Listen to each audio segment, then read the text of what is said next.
জামায়াতে ইসলামীর প্রথম হিন্দু প্রার্থী কে? এই কৃষ্ণ নন্দী।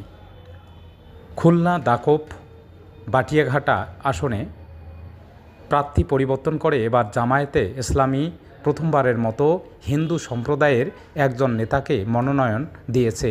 নতুন প্রার্থী হিসাবে মনোনয়ন পেয়েছেন ডুমুরিয়া উপজেলা জামায়াতের হিন্দু কমিটির সভাপতি কৃষ্ণ নন্দী। সোমবার খুলনায় ৮ দলের বিভাগীয় সমাবেশে জামায়াতের আমির ডাক্তার শফিকুর রহমান এই সিদ্ধান্ত ঘোষণা করেন। বুধবার বিকালে স্থানীয় নেতাদের বৈঠকের আমিরের সিদ্ধান্ত নিশ্চিত করা হয়। মনোনয়ন পাওয়ার বিষয়টি নিশ্চিত করে কৃষ্ণ নন্দী বলেন, আমাকে কেন্দ্রে ডেকে নিয়ে গিয়েছিল। সেখানে জামায়াত আমিরসহ উচ্চ পর্যায়ের নেতারা ছিলেন। তারা আমাকে প্রার্থী ঘোষণা করেছেন। আমি তাদের নির্দেশনা পেয়েছি, এলাকায় গিয়ে কাজ শুরু করব। এর আগে এই আসনে জামায়াতের প্রার্থী ছিলেন মাওলানা আবু ইউসুফ।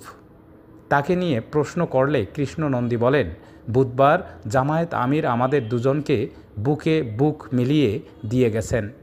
তিনি নিজেই আমার জন্য প্রচারণায় নেমেছেন। তাছাড়া জামায়াতের মধ্যে কোনো দ্বন্দ্ব নেই। জানা গেছে, ডুমুরিয়ার চুকনগড় গ্রামের বাসিন্দা কৃষ্ণ নন্দী ২০০৫ সালে জামায়াতে ইসলামে যোগ দেন।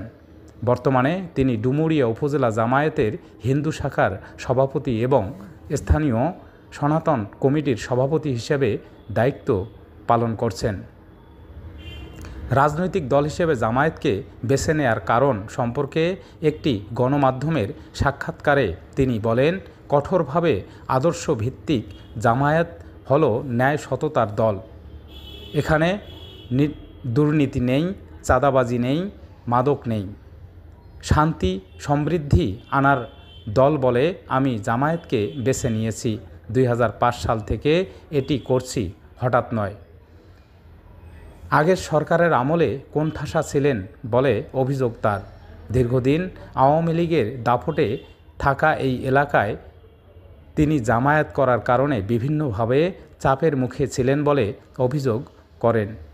গত ১ বছরে মিয়া গোলাম পরোয়ারের ডুমুরিয়া ও ফুলতলায় অনুষ্ঠিত কয়েকটি রাজনৈতিক সমাবেশে তার সরব উপস্থিতি এবং নেতৃত্ব স্থানীয় পর্যায়ে বিশেষভাবে নজর কাড়ে। এসব সমাবেশে সনাতন ধর্মাবলম্বী নারী পুরুষের অংশগ্রহণ বৃদ্ধিও তার গ্রহণযোগ্যতার নিয়ে দলের ভিতর ইতিবাচক বার্তা দিয়েছে।